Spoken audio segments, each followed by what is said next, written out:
Okay, welcome friends. Hello, everyone. Oh my gosh, the gates are open. Y'all are coming in. We're so happy to have you here. Welcome. This is a chat and learn, but it's also more than that, friends. This is a very special chat and learn because you are all probably on part 3 of 4 of your DE&IB training here with our different hosts and facilitators and strategists here at Power to Fly. Y'all, I don't know if you've worked with Sienna Brown, but this is the DE&IB Queen Bee. That B is for Queen Bee and belonging as well, and Brown.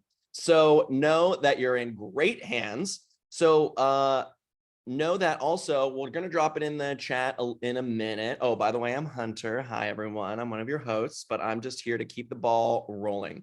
Sienna is, as I said, Queen Bee. So we are going to be focusing on inclusion today on that I.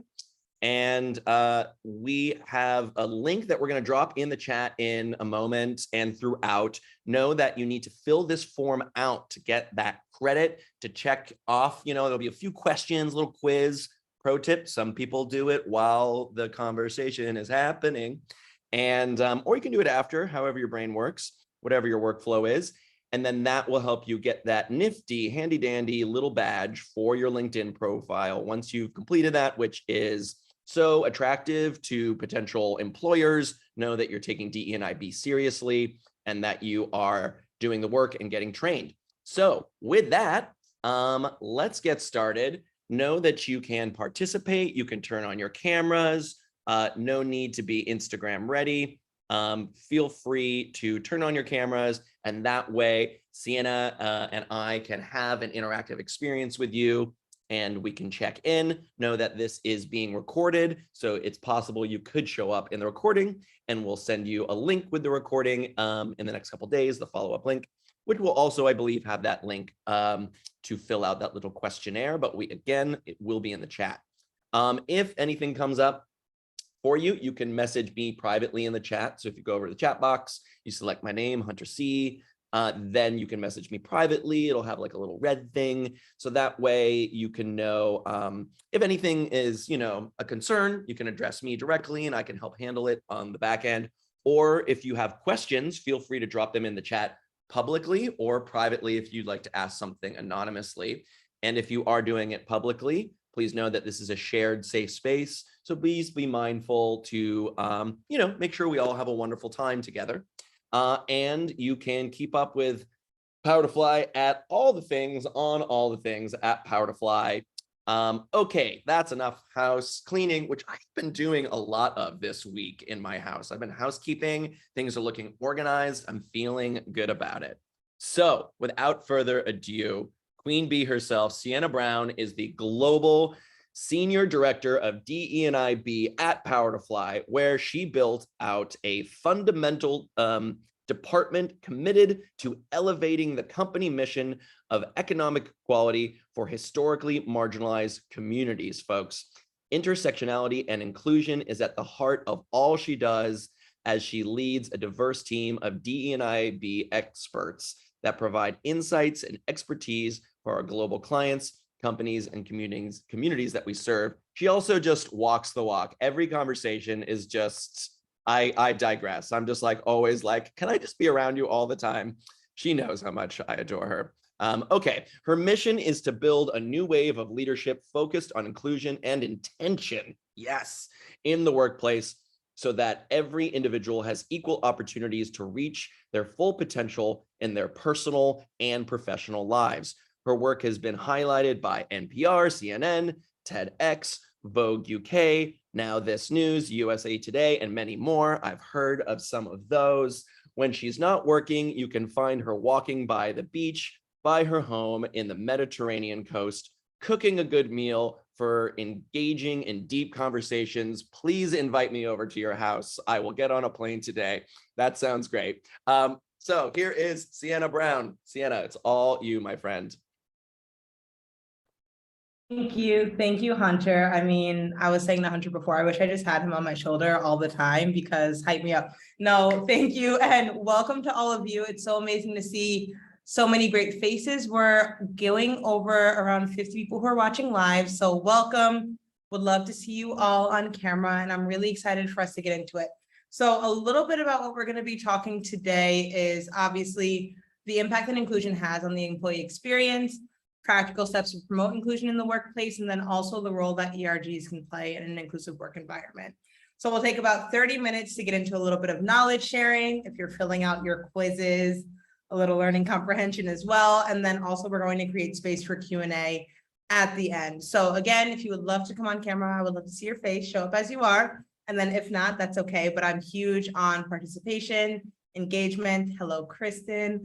Participation, engagement, and then also making this a conversation as well. So if we're ready to get into it, let's stretch a little bit, take a little deep breath, make sure we're fully here. Yeah, okay. Let's dive in. So I want to get us started with a little bit of the why inclusion matters, right? So some of the questions that we were getting in is, okay, this is great, but why does inclusion actually matter? How can I actually talk to leaders about the importance of inclusion and have them understand how important it actually is, right? So before we move forward, I want to take a moment to talk through what inclusion is. I'll give y'all a second to share in the chat. For you, what is inclusion? What does inclusion look like? What is your definition of it? And we're going to keep it going, but keep that in the back of your mind. So inclusion is the act of creating an environment where an individual or a group of people feel respected, supported, and valued to show up as their authentic selves and participate fully. That sounds really cute, but what does it actually mean? And how do we actually put that into practice, right? Because when we think about it, number one, do folks feel safe enough to show up as their authentic self? And will they be included and welcome? Number two, how are we understanding what that looks like for each individual? And then also understanding what does that mean for us as we're learning to continuously be inclusive individuals and people. Y'all, I'm also in Spain, so it's 6 p.m. my time. I'm a little bit in the future, but if I stutter over my words, we can blame the time difference. Okay, so let's talk about it. We're understanding a little bit about what inclusion is, but let's talk about the stats, right? So organizations with inclusive cultures are 3 times as likely to be high performing. And not only that, but they're 8 times as likely to be able to achieve better business outcomes, right? That's fantastic. But what does that also mean for our corporations or the jobs that we're looking to enter into is that right now we're in a place where we're really looking to say, how are we attracting the most diverse top talent across the board? And what does that actually mean for companies as well? Because we're in a place in society where it's not just companies are looking for individuals, but individuals are also interviewing companies as well. And so we've seen in a couple of studies that 53% of millennials, which are going to be one of the biggest parts of the workforce, said that if they could find the same job, they would leave where they're at for an inclusive organization.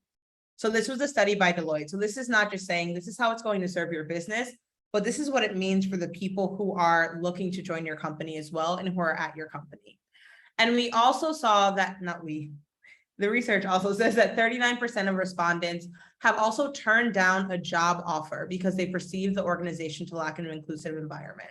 So when we're thinking through this and we're thinking about folks' identities, intersectionality, and what inclusion means to all of them, it's also making sure, similar to what Hunter was saying before, that companies are walking the walk, not just talking the talk, right? We've seen great company pages out there, career pages that look wonderful, but then what happens when you're in the interview process?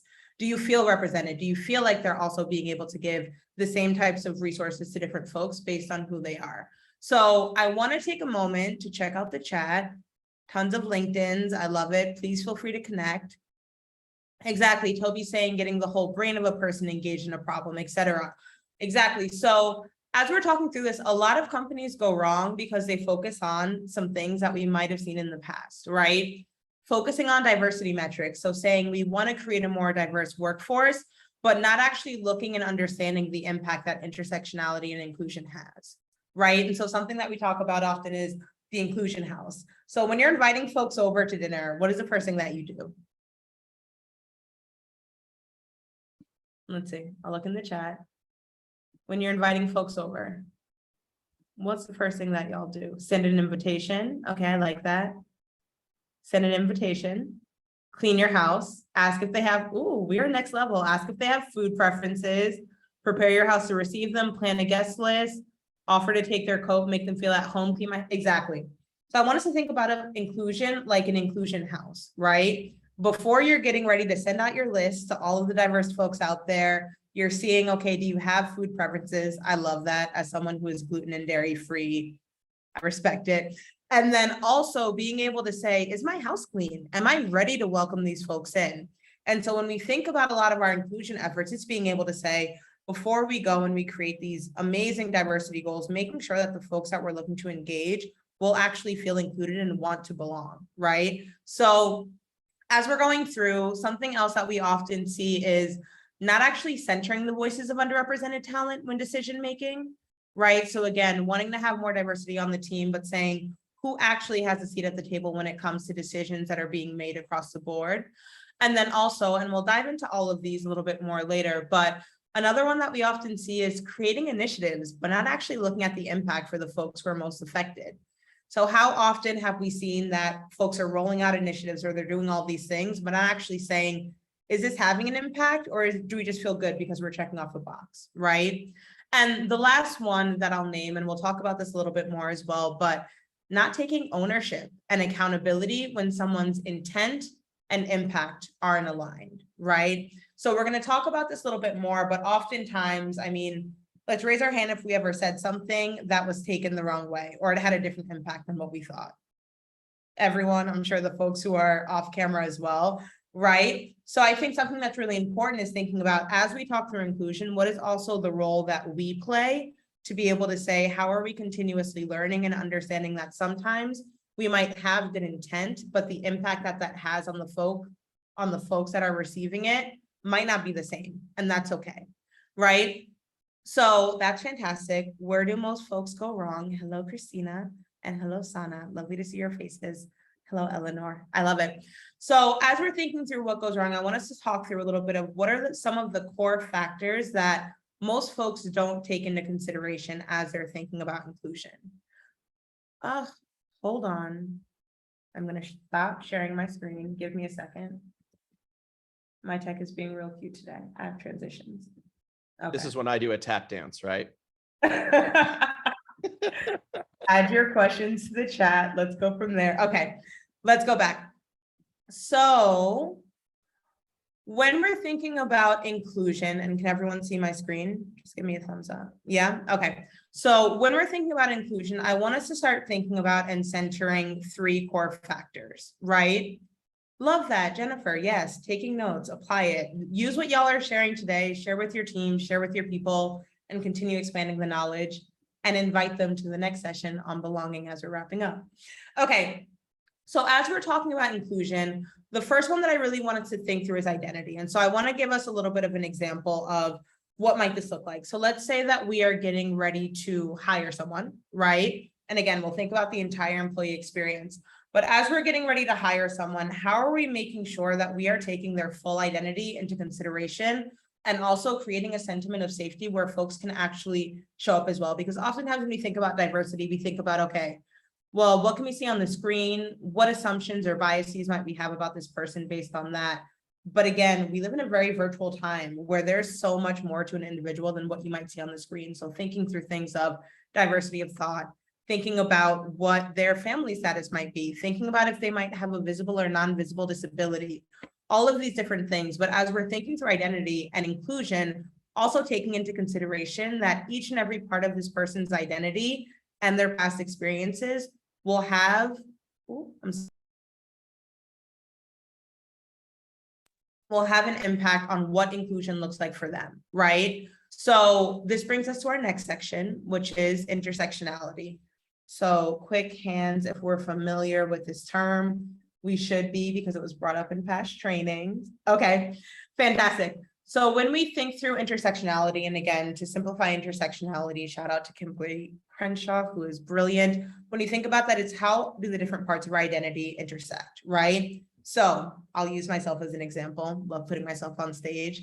On the outside, you might say, okay, well, she's a Black woman. Cool. She might have around X age range, depending on the cream that I put on this morning. And you can start to make assumptions, right? But there are so many different parts of my identity and the intersectionality of what that means that you might not see on the outside, right? So for example, I've been living outside of my home country for over a decade. I have an autoimmune disease. which means that the way that I show up in my time and energy and stress levels is something that I'm extremely conscious of. Like there's so many different parts to our stories. Again, I'm just giving high level. I won't tell you all my entire life, but thinking through what are the things that we won't know, right? And how do we create open space to be able to have conversations of folks' identity and intersectionality, and what does that actually mean for them? So what I might need in the workplace in regards to days off or sick days or how I manage my calendar might look very different to someone else. But the moment for us to come in and say, okay, how can we all take a role in having an inclusive workplace is being able to say, how are we creating spaces to also realize that we might need to adapt the way that we work also to be more inclusive and collaborative for all of the folks in the room, right? Another fun example. We are an extremely global company at Power to Fly. And the other day as a leader, I was talking about autumn, and not everyone on my team has autumn as a season or is it autumn right now, right? So thinking through small things like that and how different folks' identities and intersectionalities might be able to show up in small things in everyday life, and then bringing us to the impact, right? And so we spoke about this a little bit before, but thinking through how do we make sure that our intent and our impact are aligned, right? And how do we make sure that we're creating space as well to have that feedback and also own up when we make mistakes, right? So I'll give us a quick example, and we have about 17 minutes. We're going to make this very collaborative, but I want to give us a quick example. So let's say that you might have someone in the workplace, and I want us to do a little bit of workshopping because we're in session 3. So we're getting used to this, right? Let's say that we have a teammate who identifies as they, them, but your manager or someone on your team identifies or calls them he, him in meetings. What would be something that we might do to be able to create or center a sense of inclusion in the situation? And I will give us a moment to think on it. What might be some actions that we could take that would be able to have us step up from an inclusive place? And we can come off mic if we would like to. We could share in the chat. Okay. Love this. We can see that we're in session 3, right? So saying something to your manager, of course, in a respectful way. I also saw at sending them a message behind the scenes, right? Christina also mentioned sharing your pronouns. Victor mentioned sharing those as well and encouraging the use of the pronouns.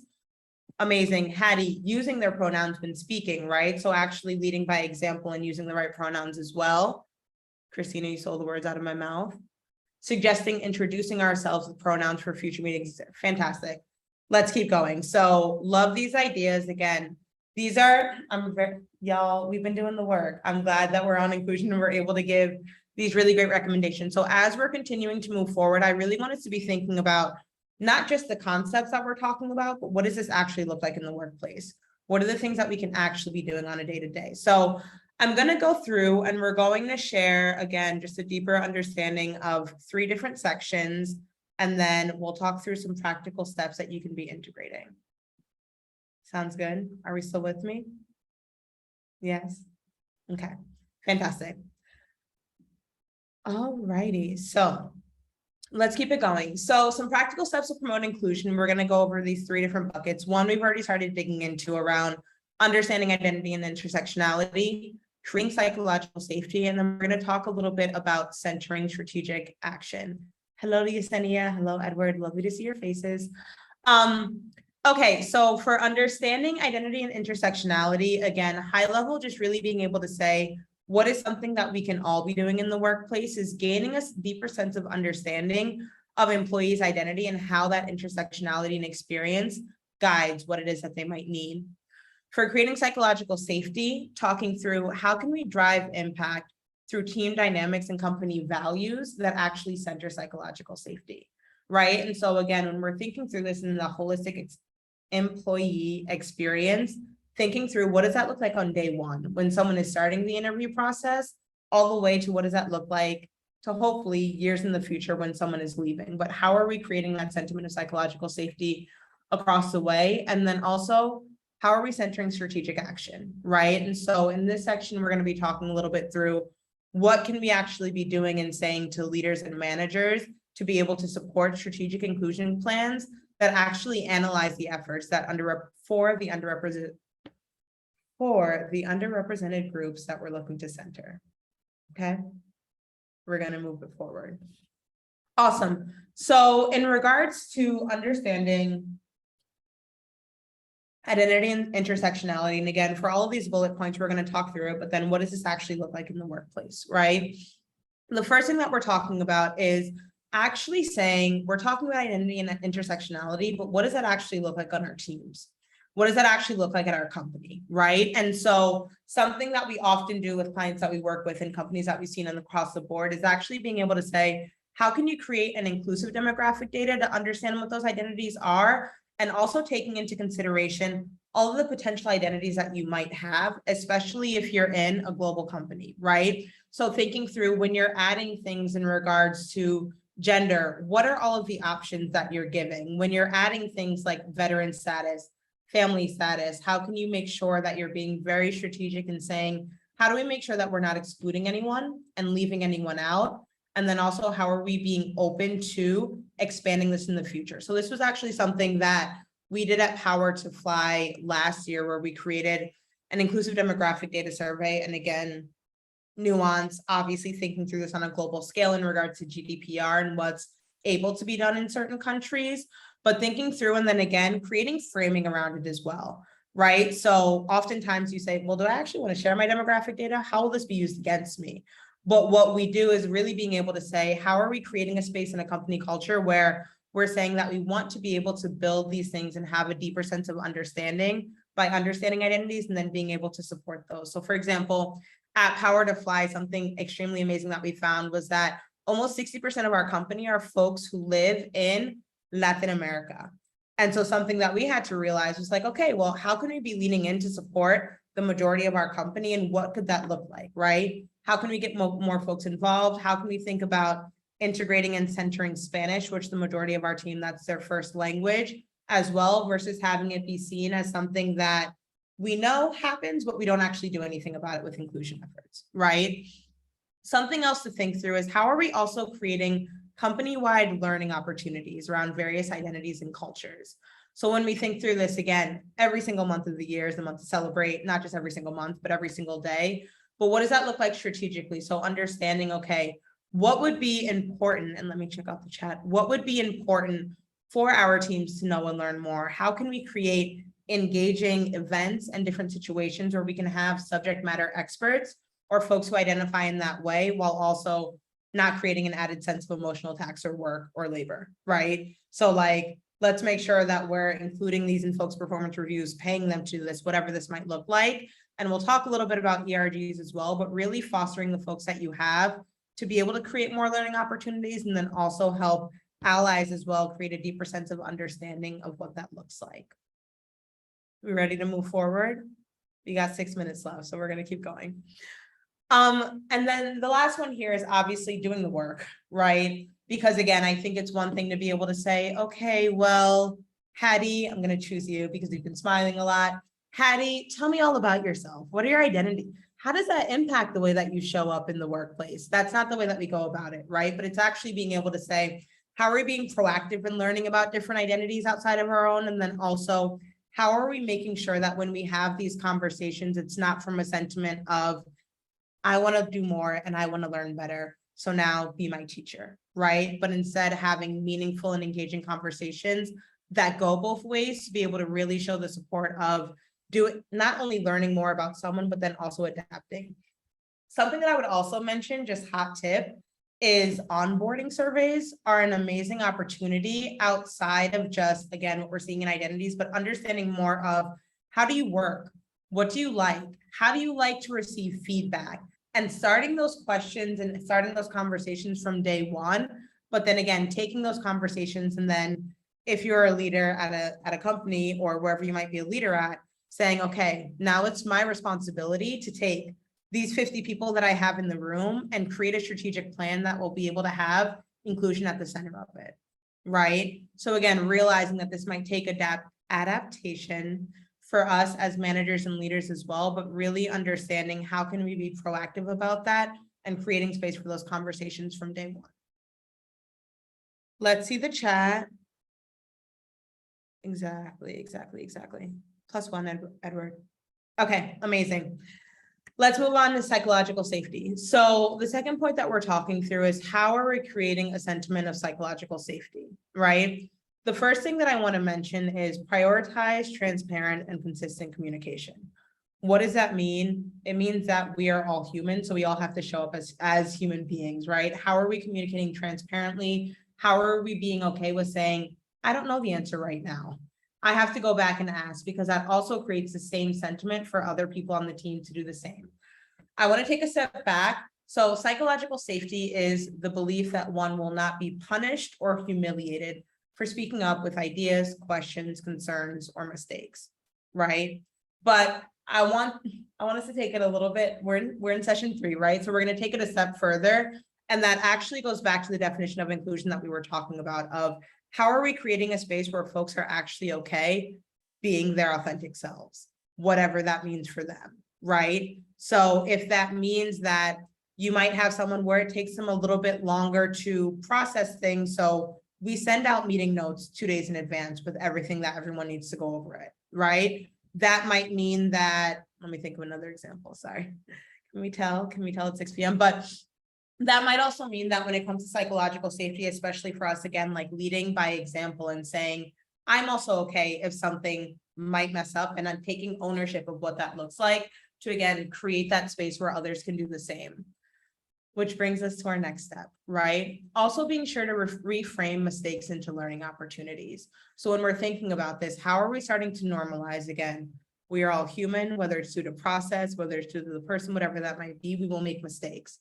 So saying, okay, this is what we've learned. How can I be transparent and practice radical candor with that feedback, right? And being able to say, how can we learn and grow together from this opportunity? Because what that shows our teams is that the next time around, they'll come to you beforehand, because they won't feel afraid that, well, if I can't mess up, or if I mess up, this will have a negative impact. So really being sure to say, how are we using things as learning opportunities and being able to look at that together? And the last thing that I would say is ensuring equitable opportunities for all team members. What does that look like on a day-to-day basis? How often are you in a meeting and the loudest person is the voice that's heard? Or how often are you in a meeting where someone always steps up first to share, right?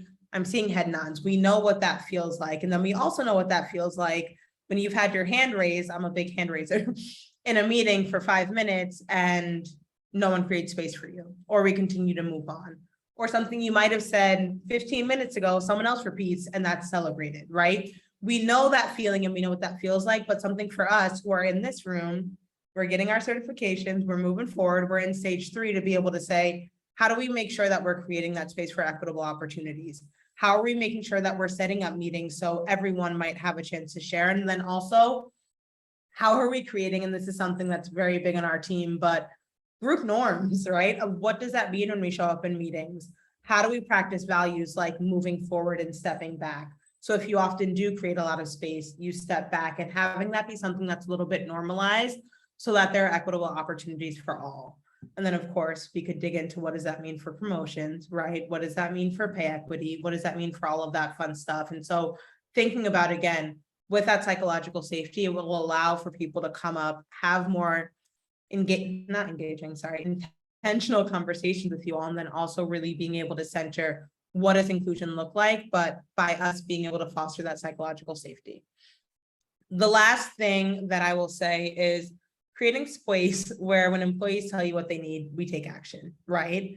Again, of course, most of us work in systems, so we can get up to a certain place, but really being able to say, how do we make sure that when we're having this transparent and consistent communication, when folks tell us what they need in regards to inclusion, when folks tell us where we might be missing the mark, either as leaders or as companies or as colleagues, it doesn't just go through one ear and out the other, but we're actually saying, okay, what are we now going to do about it to make sure that we're moving forward with the sentiment of inclusion? Awesome. Okay, so I'm just checking out the chat really quickly. Glad this is resonating, and we're going to move on to our last piece before we go into the Q&A. So the last one that we're going to focus on, and let me check with the group, how are we doing? What was the last one? We had creating psychological safety, And then the last one, I saw some folks getting excited about it because it's shifting us to, drop it in the chat. What was the third one for my note takers? Let's see. Strategic plan. Look at me with bias. I love taking notes. If you're not taking notes, that's okay. You'll have access to the recording. You can check this out later. Okay, strategic planning, spot on. Taking ownership, right? So I apologize if someone felt included because they're not taking notes. It's fine. Centering strategic action. Okay, so for centering strategic action, a couple of things that I really want us to talk through. And we talked about this a little bit in the equity session as well, but action is great, but if you don't actually have a strategic plan and you're willing to adapt on that, it makes no point. And there's been a lot of studies that have been showing up lately. I will not reference them because I cannot remember where they're from at the top of my mind, but where a lot of companies have been implementing DEIB trainings, initiatives, et cetera. And it's either having a negative impact or the folks that they're looking to serve don't feel like it's actually impacting them, right? Apologies, maybe Hunter and the team afterwards, we can send those links out. But when we think about this, I think something that's really important in creating strategic inclusion plans is obviously we can talk about elevating ERGs and DEIB committees to promote inclusion, but also really thinking about how are we making sure that leadership teams understand the importance and are centering that importance towards business impact, right? Because before we talked a little bit about what does this look like in regards to the business case for inclusion, which to be honest, we shouldn't have to have one, right? But when we do have to talk about it, also thinking through how do we make sure that the different initiatives that we have, like ERGs and like DEIB committees, are number one, included into the strategic business plans as well. And then number two, making sure that as we are rolling out these different initiatives, we're also providing those folks with the support, the professional development opportunities, and the money that's needed to be able to take the hard work and consideration that they're using to be able to create strategic action plans and have them step up. And Kim, come through. Thanks. Thank you. I appreciate that. Kim just linked one of the articles that I was talking about. So when we're also thinking through strategic action plans, and we'll have some Q&A after this, I'm just trying to be conscious of time. Something else that I would really recommend is, in addition to launching internal initiatives, actually analyzing those.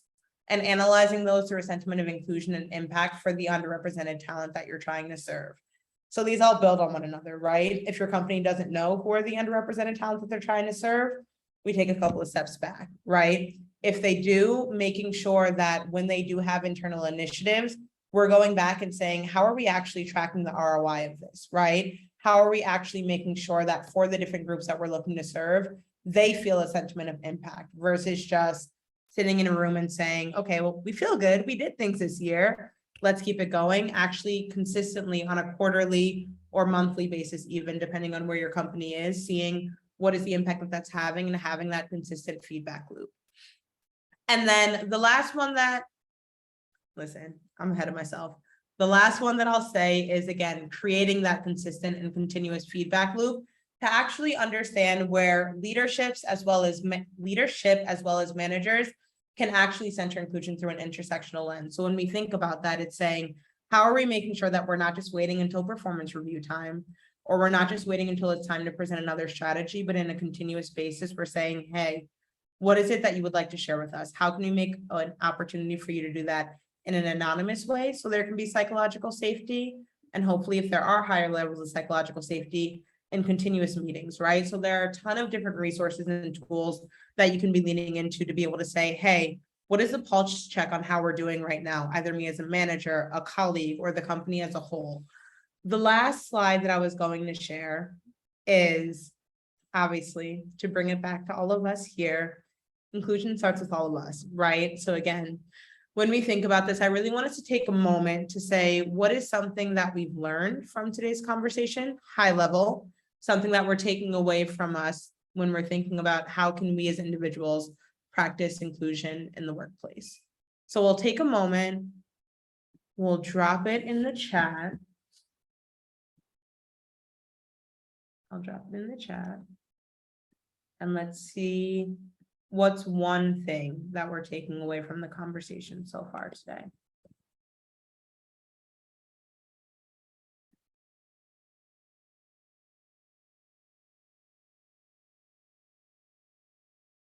We might have learned some things new. This might have been a reminder. We could have taken one thing.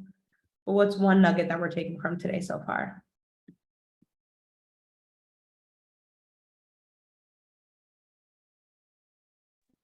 Creating a way to regularly analyze internal initiatives, important to implement, but also analyze strategies. Glad that's resonating. I recently just did that. It's top of mind for me.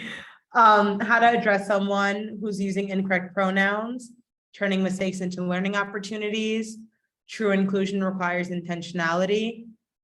Providing opportunities for employees to give anonymous feedback. Radical candor, great book. Taking ownership, ROI of analysis of initiatives. Amazing. Okay, listen, I was over here sweating like y'all didn't take anything from these last 30 minutes. No, I'm glad. Okay. So hopefully, again, I know that this is just the beginning of, not the beginning, we're on stage 3, but the beginning of this conversation, because I know that you all will take this, continue to bring them back to wherever you might be and implement that. But I want to pause and I want to give us some space. We have about 24 minutes left. Oh, I like this. Own up, speak up. Psychological safety is critical. Absolutely. Before we dive into some of the questions, and I'm taking Hunter's job, but it's okay. Before we dive into some of the questions that were pre-submitted, I want to be able to give any of y'all space for just a candid Q&A. What are some of the questions that we have, things that we're facing that hopefully I would be able to give some insight on? Hattie, go ahead. Hi, friend. Well, first off, let's give a digital round of applause to Sienna Brown. Mind blown. Yes, I also was like, radical candor is fire. Yes, so good. I love that. And owning up and showing up. And, you know, you, like you said, you did talk, you walked the walk too. You said something and then you're like, oh, you know, you made a little apology, like you cleaned it up.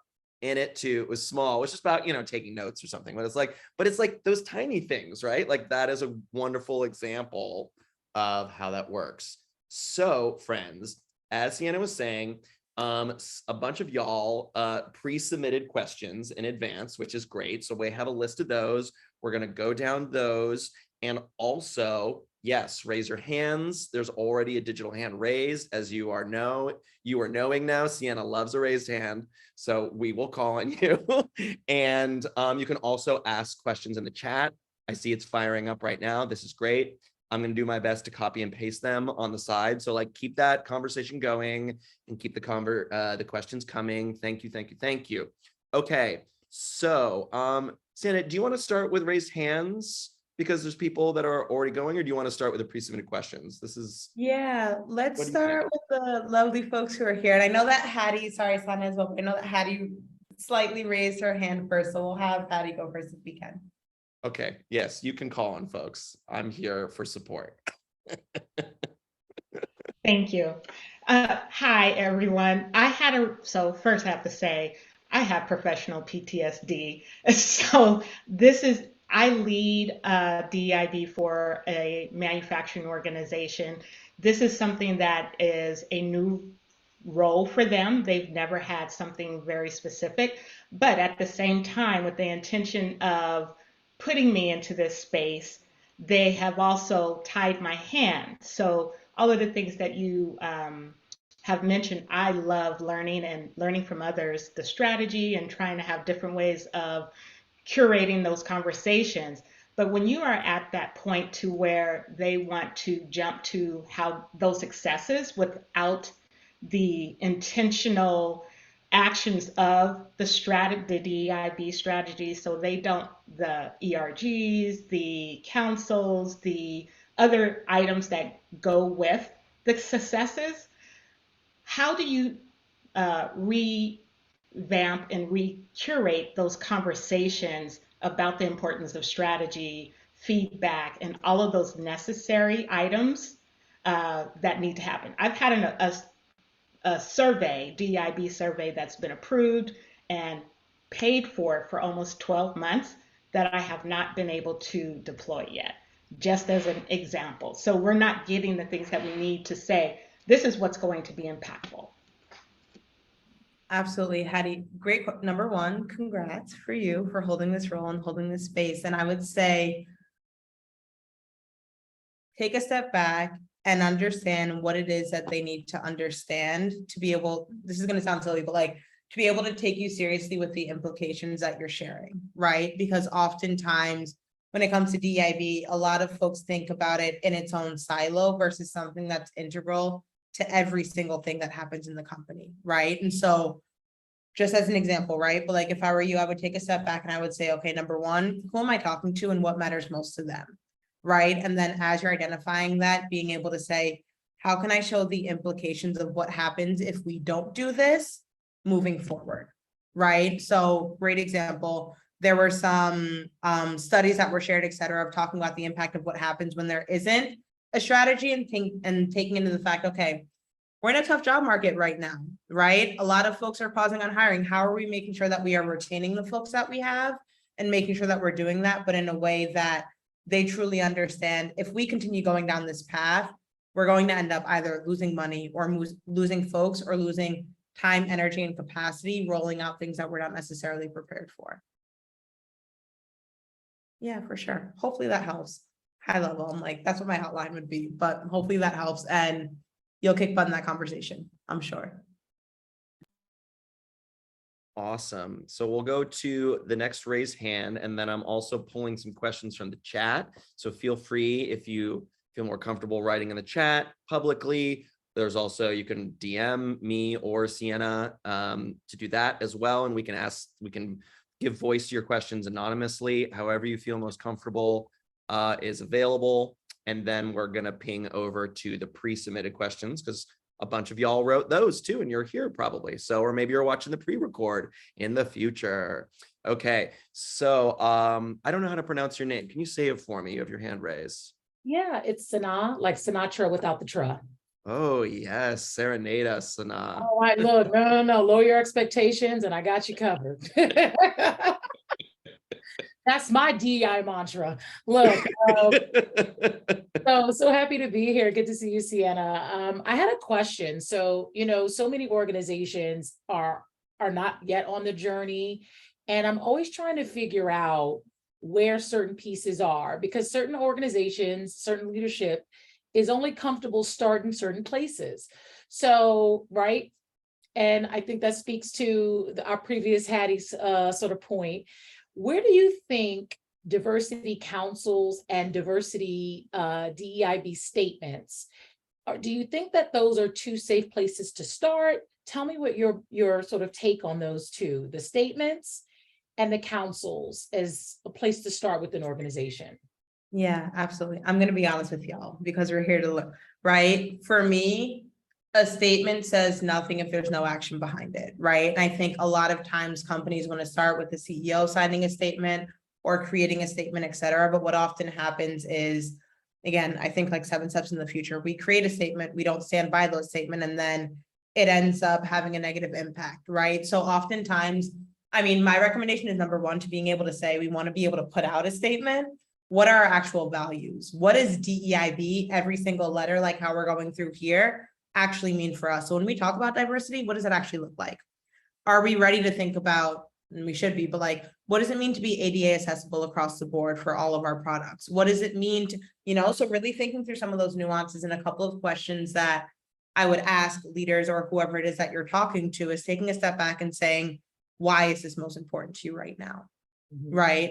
And then also being able to understand, and why do we have such a fear or hesitation around this? And oftentimes that's where the core issue is, right? Of really being able to say the things we don't want to touch on is because we're not ready for that yet, but the understanding of that, and then taking a step back and saying, why is this what we feel comfortable with? And what would it look like to, I like to simplify it, but what is the 1.0 where we're at, the 2.0 and the 3.0, right? And oftentimes it's trying to say, okay, well, for us as practitioners, we might be trying to go to the 3.0, but we need to be looking at the 1.0 with low hanging fruit. So people feel that comfortability, for people to be able to understand what that impact is and then be able to build off of that. And then for the second part in regards to the committee, my biggest recommendation again is like, don't start a committee if we don't actually know what they're working on. And if we don't actually know what it means for the company, right? Because oftentimes that will lead to people having more job responsibilities, often depending on the place that you're in, not having the resources or having their work be properly noted. And so as we're putting things together like this, always recommending to be able to say, how do these tie into our core business strategies, right? So for example, I'm excited. We're launching one at Power to Fly next year. It's been fantastic. It's all I think about, but thinking through like, could we have done this a year ago?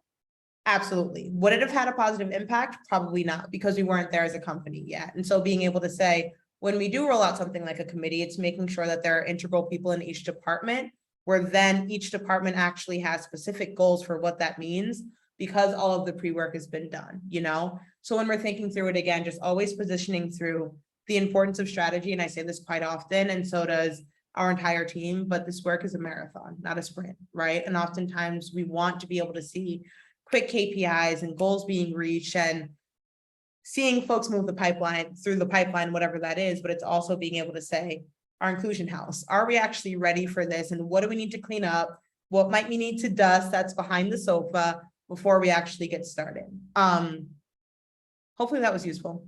Oh, absolutely. Yeah, it gave me another perspective. It's always good to get another perspective. Thank you, Sienna. Awesome.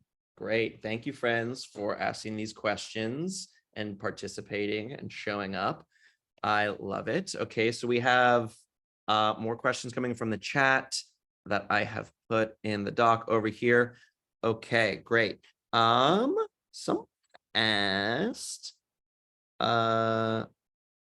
what are the DE&I initiative to develop focus groups, and what is the best way to manage these, Sienna? So I think we create focus groups as well. Yeah. Absolutely. So y'all are getting all in. I'm happy to be here today, y'all. So before we create focus groups, again, like take a step back and say, what are we actually talking about, right? And so oftentimes when we think through this, it's saying, what are the core focuses for the company? Again, if we're there, integrating that DEIB benchmarking survey to understand where we're at with demographics and sentiments of engagement. And I believe, again, in the last class around equity, that was included as well. But once we have that, then we're able to say, okay, what do those focus groups look like, right? What does that look like? And then what are the specific questions that we're asking? Because oftentimes, if we don't strategically plan for the focus groups, understanding what the core outcome is, whether that is gaining a deeper understanding of the AAPI community in our company, or whether that is gaining a deeper understanding for folks who might be working parents, right? Or whether that is gaining a sentiment of how do folks feel around leadership and management and the future vision, understanding what it is that you're actually looking for before going into those focus groups, and then creating clear questions of what you're looking for, but then also making sure that you're creating an extremely supportive space where we're actually able to lean in and make sure that folks don't feel like what they're going to be sharing is used against them, right? So for context for all of y'all, I'm giving you all the secret sauce, but I know Roz and Lex have been here as well. Like, this is often what we do for companies, of being able to say something like focus groups isn't until stage 3, because if we don't know what we're talking about, it might have a reverse impact. So really being able to understand, what are we trying to solve? And then how do we also, and then, sorry, I'm shouting at Eleanor. How do we also make sure that we're creating those supportive spaces, but also being able to guide the conversations? Because again, what we don't want to have is say, we're putting out DEIB efforts and inclusion efforts, and it turns into, these are all the reasons why I'm not happy, and this doesn't feel constructive, and now I feel with less engagement and excitement than I might have felt when I got in, right? So really being strategic about that and making sure that we're navigating those spaces, but then also, how are you then taking that information and presenting that? Which is something that is extremely important, right? When you're hosting focus groups, one part is obviously to be able to create those safe spaces for individuals, but also the other part goes back to what we were talking about is, okay, cool. I just told you everything about how do I feel. What are you going to do with it now? Right? So making sure that with everything that's hosted, there's a clear action plan, and there's a clear way to also be able to honor confidentiality. Again, psychological safety, right? Confidentiality and the psychological safety of the people that participated, while still being able to say, here are the overarching themes and insights and recommendations for the leadership, the company moving forward. So good. Yes, thank you, Sienna. Sienna, I'm going to keep pulling these questions that are coming live from the chat. If there's any pre-submitted ones that you want to like definitely jump on in our last 10 minutes, I'll let you kind of pull those because some of these I feel like are crossing over, which is great. Also, thank you for giving a shout out to Roz and Lex, who are in the house. They're both amazing with the team. If y'all don't know who these folks are, please go on the Power to Fly website, check them out. They're both great. They both offer so much to this team and help everything happen here. So I just wanted to give them some extra love, the two of them. Okay, if there's anyone else at Power to Fly that I haven't shouted out to that's here, my apologies. I just don't know that you're here. But yes, Roz. Okay, friends. So I got a couple DMs as well. So someone asked in the chat here with me, are there resources that could help bolster the argument that Sienna mentioned about predictive losses if the org doesn't change? I have to get this message across to my org too.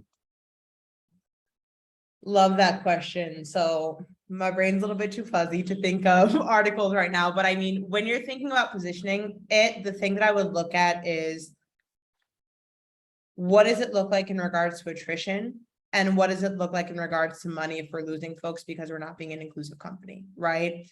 At the beginning, we saw 50, I think it was 51. Let me just pull up my deck.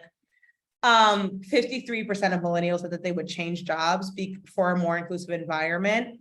Using that as a starting point and being able to say, okay, number one, looking at what has attrition looked like in regards to the folks who have been leaving, and then being able to say, if we don't start prioritizing this, this is how much we might lose in dollar amounts, in time and energy because folks are leaving, right? So again, going back to that concept of in the same way that for companies are like, we want to attract top talent is also saying, I want to be at a place where I feel like I'm included and I belong, where I feel like I can show up at work every day. And I talk a lot about like Maslow's hierarchy of needs, but like show up as the best version of myself or as close as we can get, right? In an imperfect world, but saying, if we don't focus on this, people will leave, and this is how much it will cost us to handle that. So I'm always big, my background's in psychology, so I'm always big on like figuring out who you're talking to, understanding what would actually make them receive the message that you're sharing, and then bring it back to, okay, now what does this mean for what you're about to present?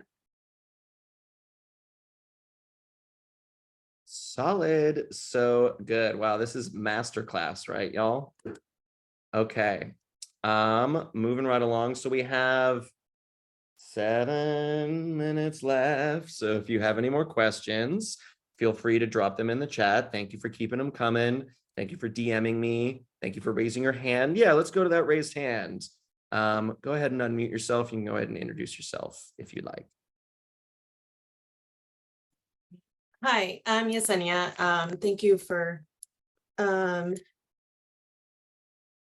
this presentation. I guess I am a little curious. I heard your response in terms of like the DEI committee, et cetera. Would you say that I'm at a PWI and it's I think what I struggle with at my institution is a lack of acknowledging that there is attrition issues or a lack of like intentional recruitment. There's like a running joke that our retention task force from our DEI committee is now 0 because all of those people left.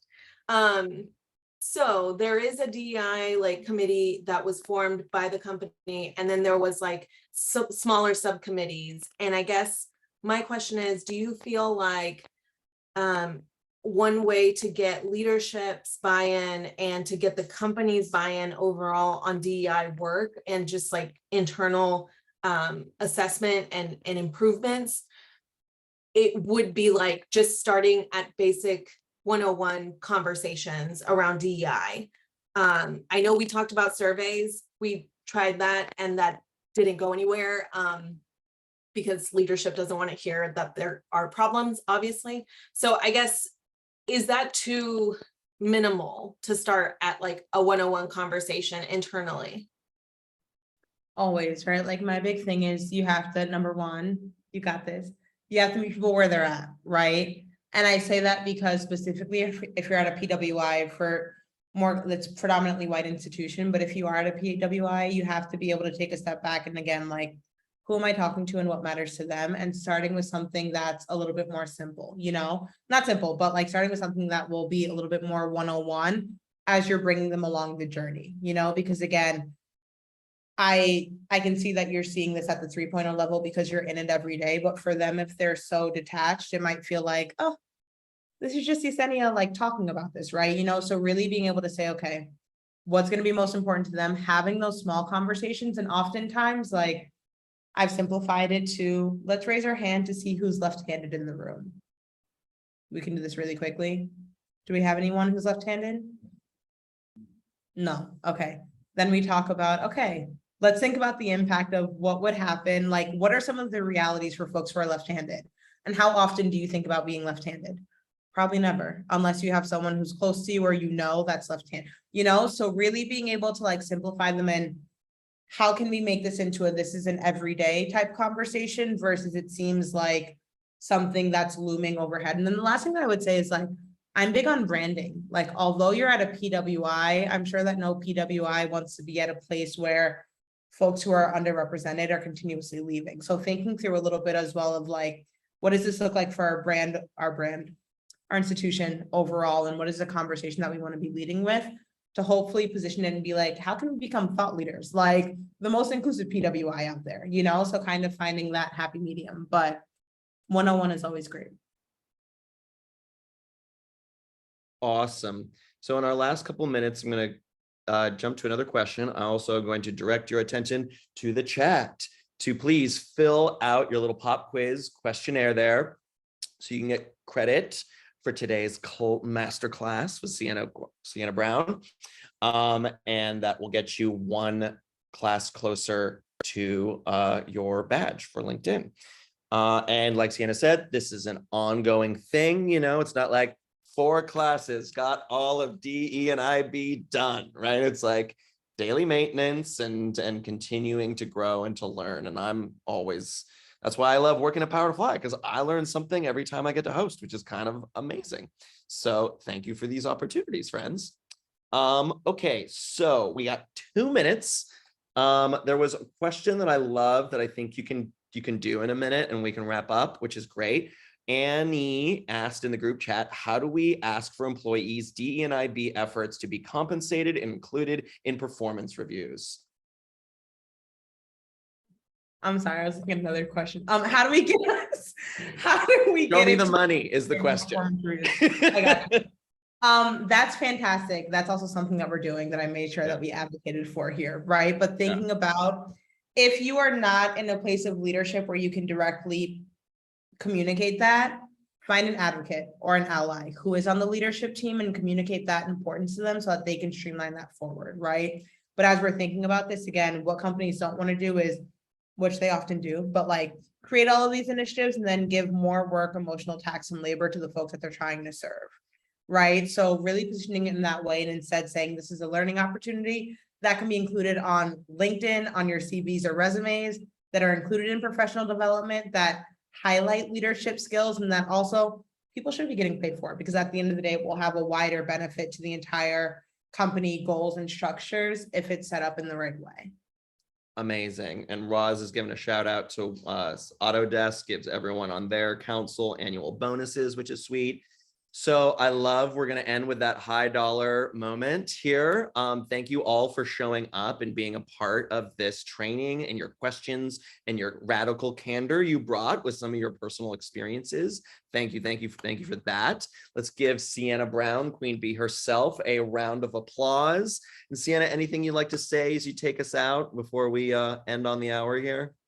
Thank you to all of you. Y'all were amazing. Thank you for your questions, your engagement, and I appreciated sharing this space with you all. So definitely feel free to reach out to all of us, continue the conversations. And Hunter, over to you. Thank you for being an amazing host as well.